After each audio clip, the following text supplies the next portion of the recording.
Ready? Play. Tries to go for the backhand down the line and does just spray it. So Lehecka wins against Rafa 7-5, 6-4. Again, that's like just kind of perfect. I mean, I really cannot imagine Lehecka playing this much any better, you know? Of course, you can like pinpoint to some moments where he could have gone double break up in the second set, yes. But just all in all, like with the playstyle that he has, you really cannot expect to play much better. And also the way he was, again, solving like any adversity on return from Rafa. 15-30, love 30, I think at least twice.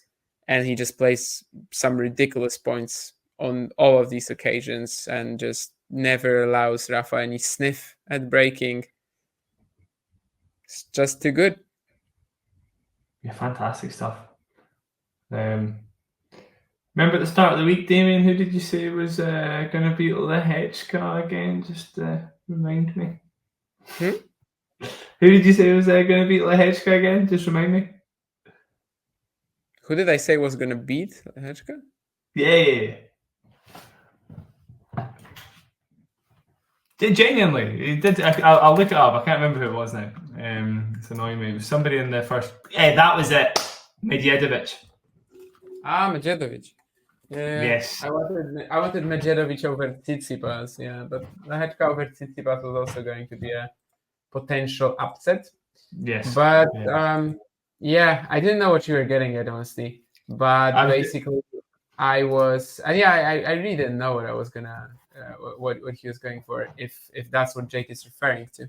No, but actually, that was a long while ago already.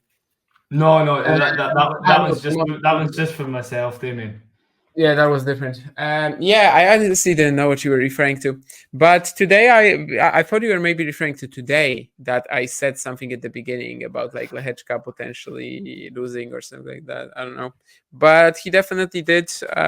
Well, I said earlier that like he has all the arguments basically in his hands, but he went even further. Like he really gave Rafa no real way to hang with in this match, and he went even further in terms of just like handling that huge crowd, just the sheer thing of playing Rafa, playing one of the goats, and he just played a perfect match really. So that was a mightily impressive effort, as he's in the quarterfinals now and seeing going this, to face Damien? Daniel Medvedev. Are you seeing Rafa doing the post match interview? No, I already turned off the stream. A little bit. I mean, I I can't. I never watched. I know, but I just can't. I can't think of many instances of the loser doing the. I know why, obviously, but it's still a little bit surprising. When they're retiring, they often do. Joao Sousa in Estoril, for example. Since this is Nadal's last match in Madrid, it kind of makes sense. It just kind of Yeah, confirms. It just kind of confirms that this is Nadal's last match in Madrid, which, well, I guess we don't have it officially, but like for the moment, that's what he thinks, right? yeah. And we'll see if he plays Rome as well. Yeah, I would imagine he'll be quite keen. Obviously, plenty of success in Rome. I think Best if he prep for the won French. today, like with every round, the possibility of him playing Rome was decreasing. But after losing today, if he feels fine physically, he's probably gonna play. He's probably gonna play. It's just great prep for the French. So yeah, I'd be surprised to see him not playing Rome for sure. And also, he might, want an opportunity to say goodbye there as well, having won so many titles. He couldn't do it in Monte Carlo, of course, but yeah, Benjamin Becker, 2006 US Open. He ended it all for Andre. We'll see who's gonna be that guy for Rafa. But yeah, all that we've seen today, kind of suggests, and what we're seeing right now as well, that it probably will be his last Madrid match. And yeah, absolutely. What else can we say? Medvedev Lehecka, as you mentioned, Wimbledon. We've already seen that match. Then go right for the Czech, but I guess on clay courts.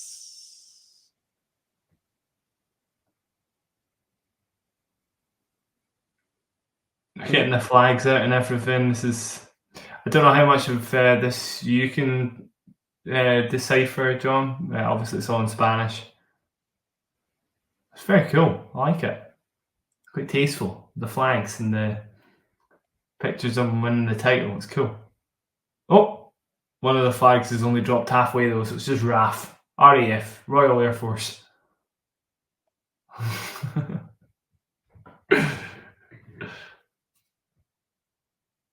That's a shame. It's almost perfect, but that's a shame. FAA getting the hate now from Ghosty. I don't know. FAA, he's good fun when he's serving well. Otherwise, Well, but he takes like 40 seconds to serve as well. That's a bit of an issue. It's true. Watchability factor decreases. It's true. Yeah, so it's actually hard to like kind of like the serving rhythm that he brings, because well, the rhythm is 40 seconds apart. But yeah, do we have anything else to say on this one, or Lehecka Medvedev or Nadal going forwards? Yeah, Lehecka Medvedev. Hard to say for sure who the favourite is, just because I think Nedi is obviously a decent matchup against a big hitter like Lehecka. The way that Lehecka was serving there, though, be tempted to say Lehecka. Yeah, I think Lehecka. Kind of feels like the Korda matchup, very similar actually. The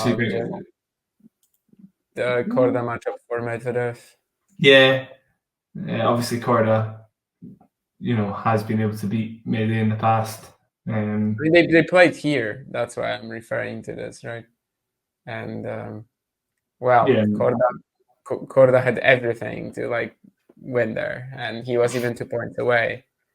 And he just, under pressure, he became a version of himself that I don't think we've seen in a while. Even like the way he just wasn't able to put even a simple shot in the tiebreak. Everything was like so unnatural suddenly. I don't know. This shouldn't happen to Lehecka, but of course, well, such a performance today. I don't know if he's gonna pull it off in 2 days, but if he does, he has a very solid shot at making the semis. And who knows? We said that he might win an ATP 1000. He is in the last 8. He is in the last 8.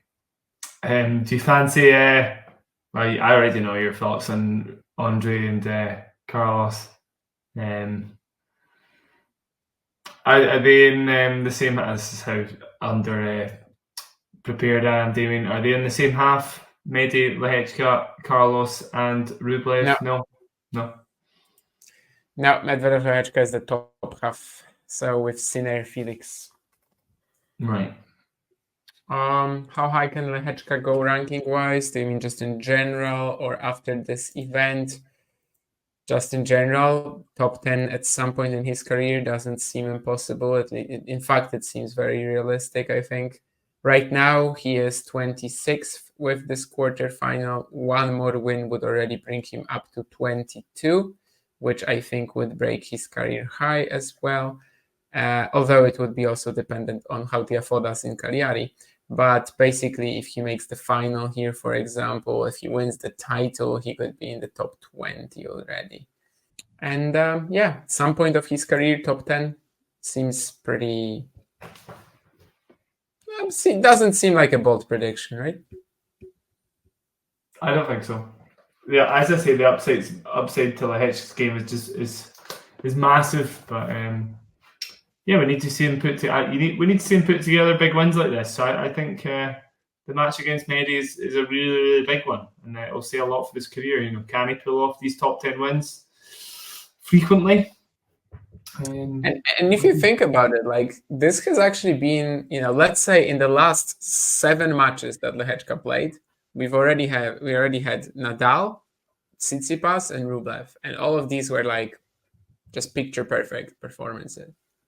Yeah, that's literally in the last 7 matches that the guy played. Of course, he was also demolished by Sinner in the meantime, but who doesn't get demolished by Sinner?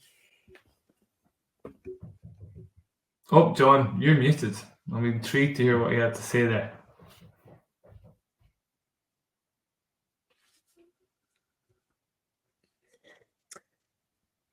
Getting the replacement mic. We will know soon. We will know soon. I just wanted to say that I was not intrigued to hear what John can say. We can hear you now, John. Okay, good. I'm just listening to Rafa speaking Spanish.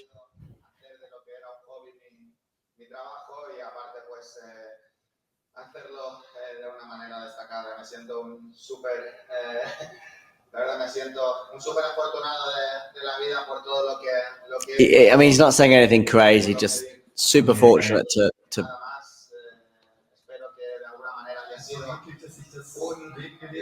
usual stuff, right? Yeah.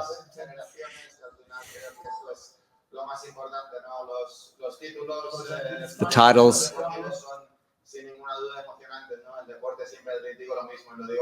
The sport will continue without me.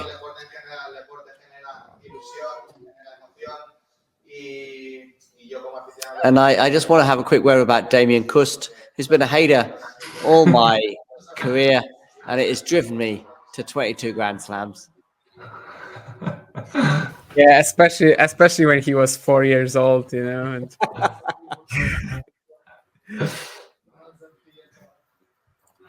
By the way, Matthew, that's horrible. How can you put such a spoiler in the chat? It's a good thing you didn't say Bruce Willis is dead in The Sixth Sense. I think spoiler for any movies are allowed after they've been out for more than like 5 years. Yeah, and you also forget, like you read a spoiler somewhere, and like by the time you're watching the movie 2 years later, you're not gonna remember it. So. Exactly. And if you haven't seen Gladiator yet, get it watched. It's your own fault.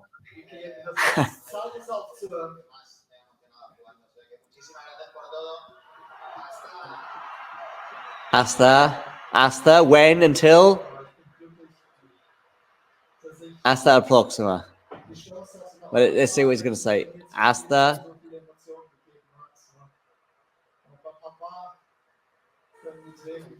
There's such a huge pause.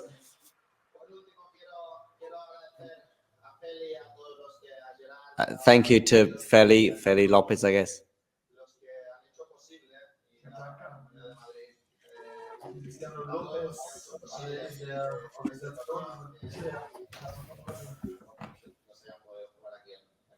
He's not going to say, is he? Not really. I was hoping that there was going to be something until... Oh, Rafa, you've won the title. Here's the trophy. It does essentially look like they're just handing him the trophy, doesn't it? Doesn't the whole ceremony tell you that this is his last match in Madrid? I mean, it does. It's sort of a Serena-esque feel right now, in that we didn't get a complete conclusion from her, but a slight difference. By the way, we've got... Hang on.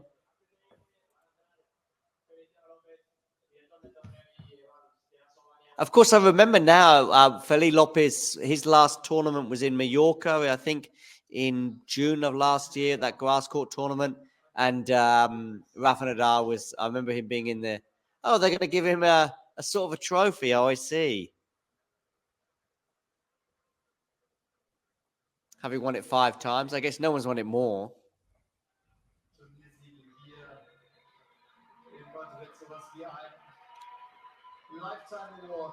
A lifetime award. I think it would have been nice, Damien, if you'd have given me something similar in Weresh a few weeks ago. As a as a recognition of my 44 years in sport.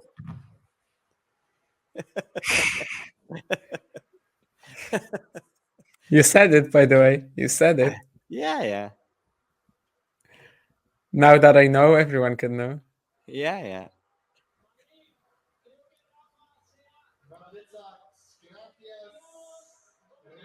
I don't know how Lehecka feels about all of this. He's just sitting. He's still sitting there, waiting to give his encore interview afterwards.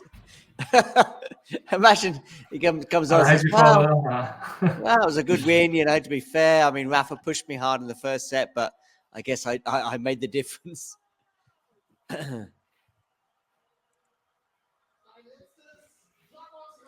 He should do the Ostapenko, come out and say, my level was better than his, and I showed it.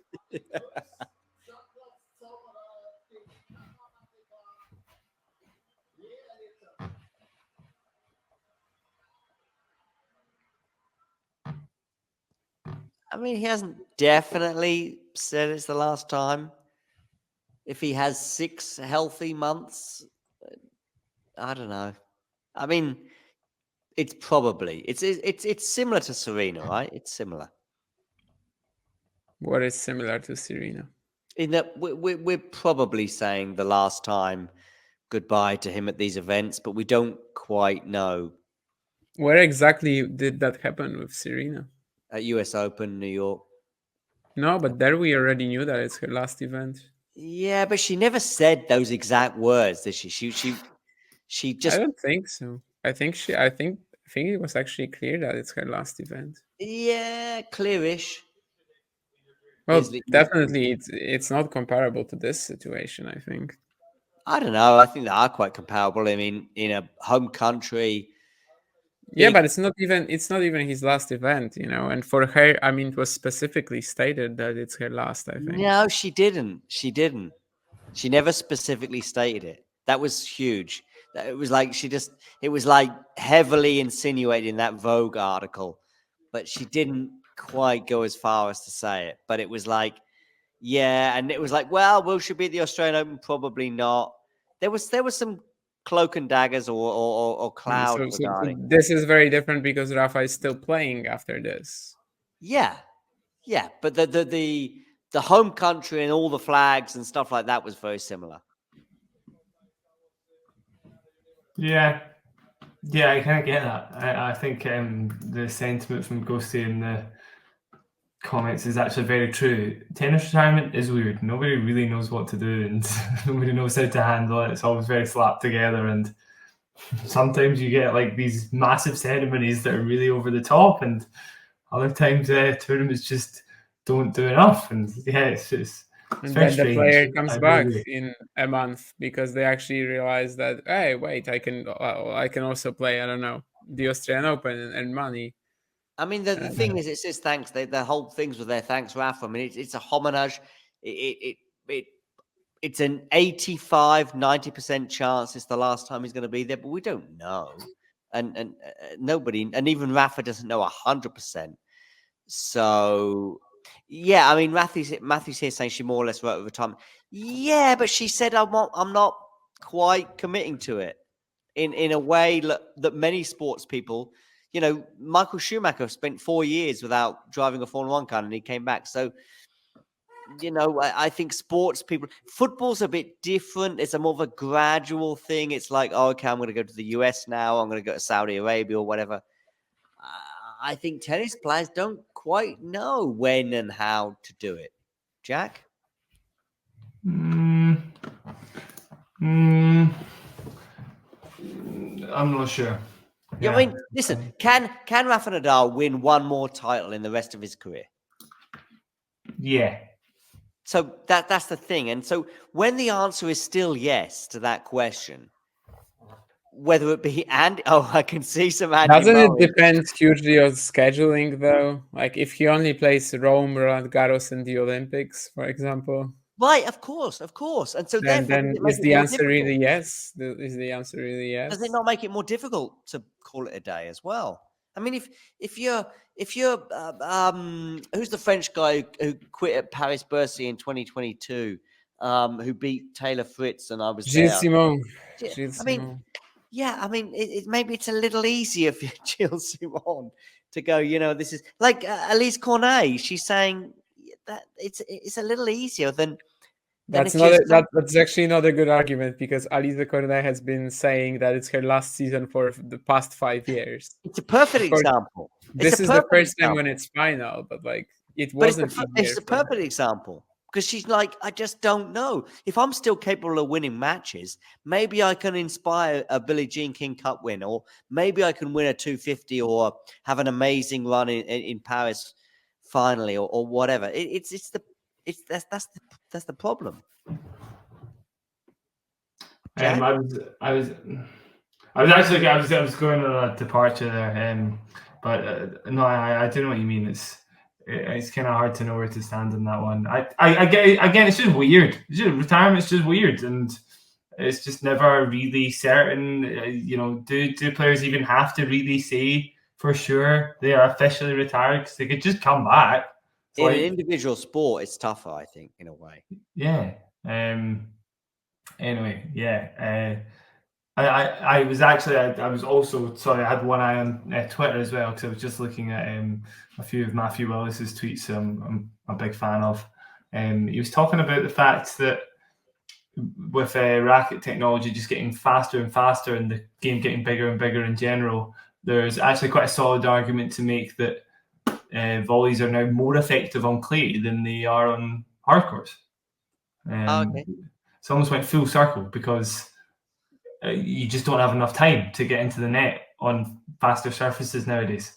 Where clay, at least you've got a little bit more time to make the volley. Which I find that sort of stuff fascinating. It's a completely different way to play on a clay court. I would like to speak to Mr. Willis. Yeah, hard to get a hold of. Yes, he is. But I'd like to speak to him about an article that I would like to speak to him about. But yeah, he's a tricky guy to get hold of, and hopefully one day it happens. Jake's saying he loves this chat. But yeah, basically about tennis and going forward. Anyway, I've had a few beers that may or may not hear. Oh, Damien, just because you were there in Esterville and you got familiar with me and the whole chicken gate scenario on the Monday night, or was it Tuesday night when the weather was bad? I think it was the rainy day, and we said, I said, let's go to all roads led to Cascais, I think, that night. Yeah. Ali Golding, yeah. That's Ali a funny Golding. thing. We were talking about this on one of the streams a few days ago, I think, as well. Someone asked like, what do I think about Rafa playing Laver Cup, and Ellie Golding definitely got a mention, and her second song tradition too. So yeah. When that announcement was made, I think you were on a stream at the time about him playing the Laver Cup, and I was like, oh God, Rafa, don't. I get it. Roger was in a corner. And so that corner led to the Laver Cup. Fine. Rafa's in a corner, but it's not the same. But it's not. Yeah, Roger wanted to play Laver Cup and then Basel, right, and retire in Basel, but there was just no point in playing. He was just in a corner, and that's fine. And he couldn't play a competitive match. He couldn't play a competitive singles match. Absolutely. But Rafa, I think, should just call it quits in Paris. Olympics, if anything. Like or one of those two. When I saw that announcement, I was a bit like, it's weird. It's weird, yeah. Yeah, if he plans to play 2025 of some sort, and I know our good friend Craig Tiley was keen to extol those possibilities at the beginning of this year when he said, "Oh, don't worry, Rafa's told me he's going to be here next year." And just if you cannot, under any possibilities, play a competitive match being your last match, fine. Play an exhibition, play Lever Cup, probably the most glorious of exhibitions, if you like, and that's fine, and I get that. But if you can play a competitive match, whether you're Milos Raonic or whether you're Andy Murray or whether you're Rafael Nadal, I think that's the ideal scenario. Jack? You just you had me at Labour Cup. I've got to say I'm going to disagree with the Labour Cup point. I know it's a sideline to be fair, but Labour Cup, of course, ATP points, John. It's not a glorified exhibition at all. Surely it's a competitive. Jack, you What Okay. What ATP points? What ATP points did they take them away last year? No, there was never any ATP points for the Labour No, Cup. sorry, no, of course. Head to head. ATP head to head. No ATP rankings. No, you're Yeah, head to head. They added it retroactively. Yeah, but no points. Okay. Honestly, the whole thing, John, I don't like how tournaments respond to players' retirements. I think just obviously you need an answer from players. You need to know, are they going to play again, especially Zhao players Sousa, like that was Rafa. nice. Zhao Sousa in Estoril, the Yeah. fifth slam. Yeah, it was. But obviously it's different for a player like Joe Sousa because I don't want to be disrespectful, you know what I mean? It's just obviously he's not as big as a player as Rafa, and it's just not as big a deal what happens there. It doesn't really matter how it gets handled so much, you know.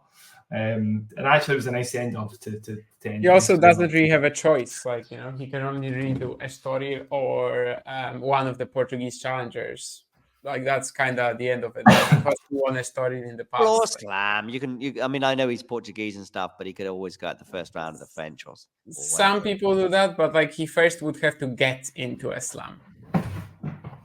And I don't think any slam would have given a wildcard to Joao Sousa to retire at this stage. So, you know, qualifying maybe, but he was also not in qualifying range, I think. So, yeah.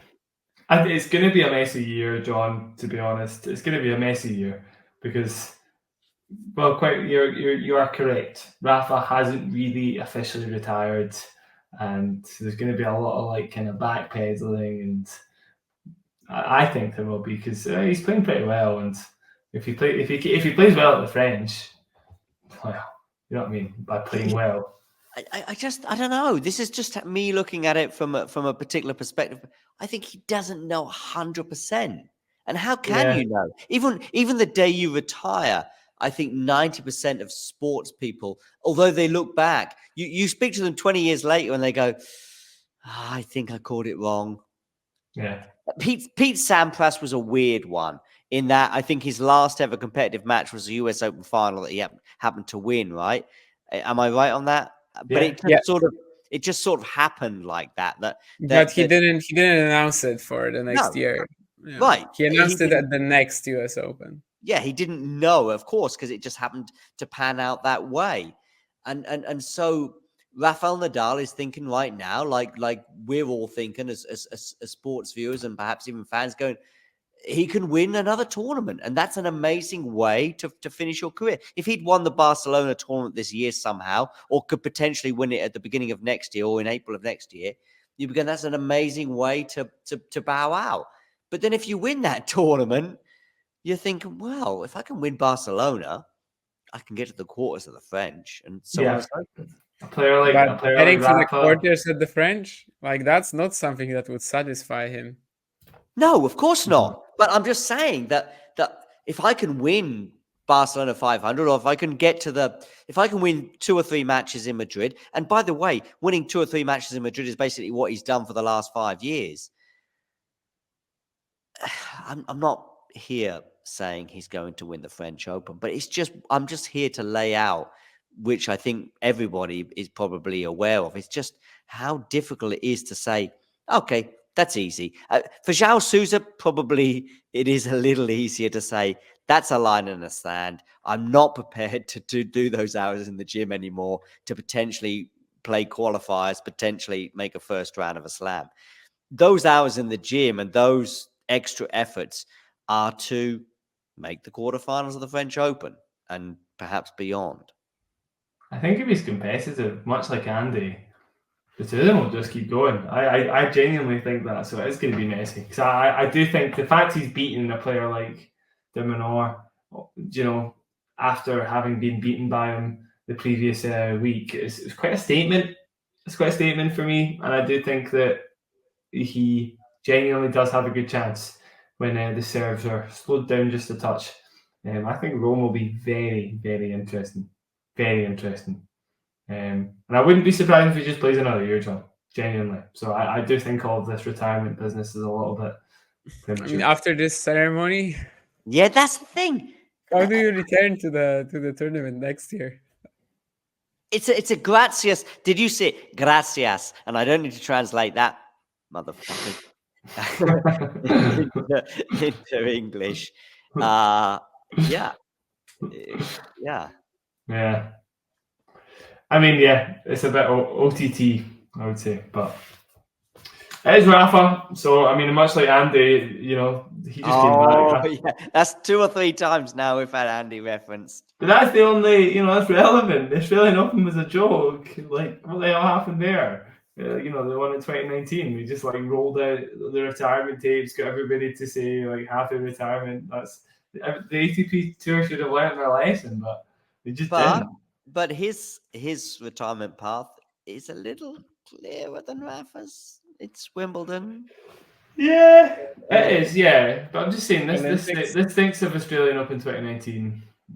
We're just not 100% sure he's definitely gone, and they're just kind of bye. So it's a bit much. It's a bit much with all the videos and stuff. Go on, Jack. What? Sorry, Damien. What? No, I just wanted to say Surbiton. Surbiton.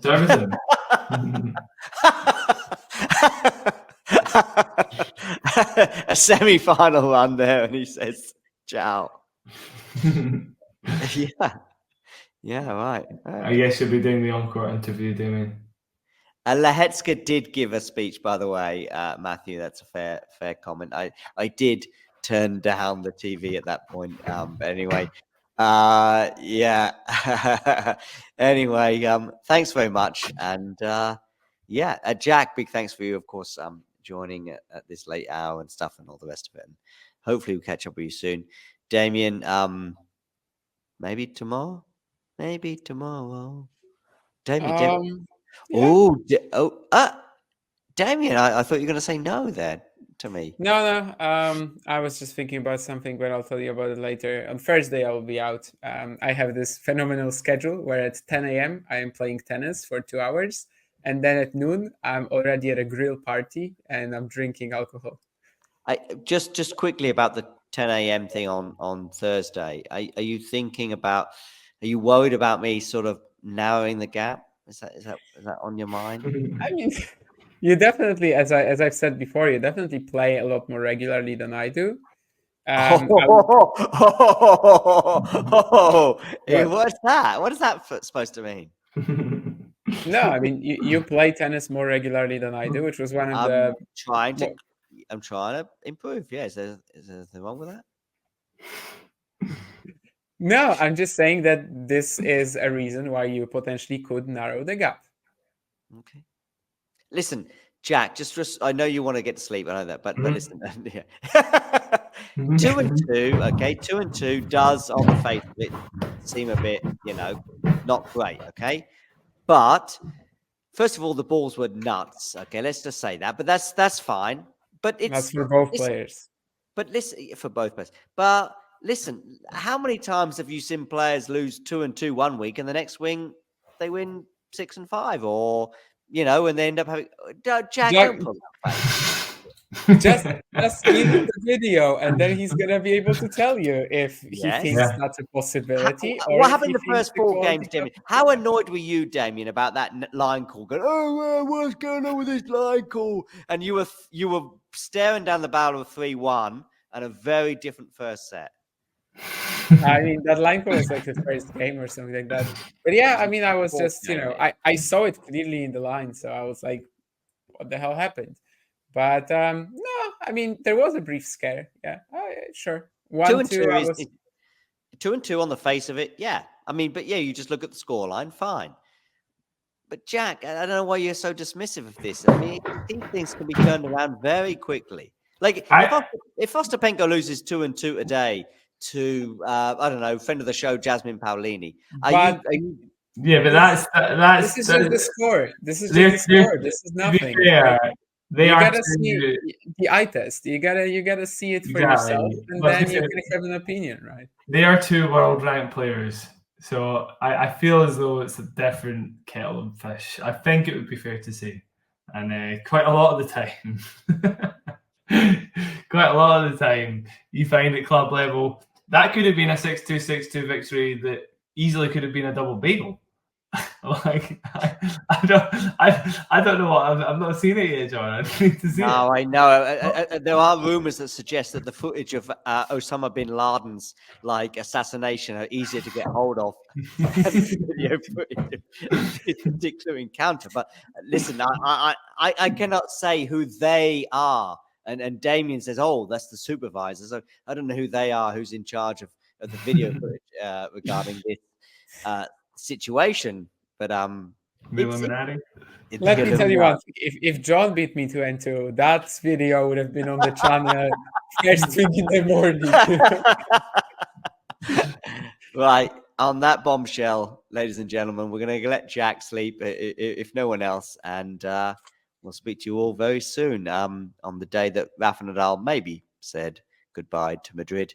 But we're going to say goodbye to Western Europe, much to the delight of Ghosty, who loves to hear Western Europe mentioned.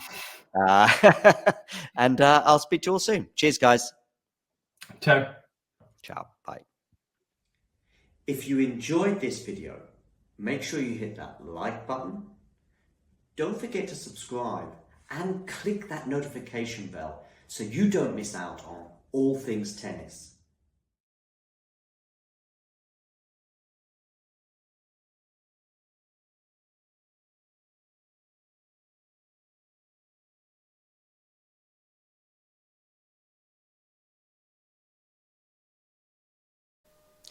If you enjoyed this video, make sure you hit that like button.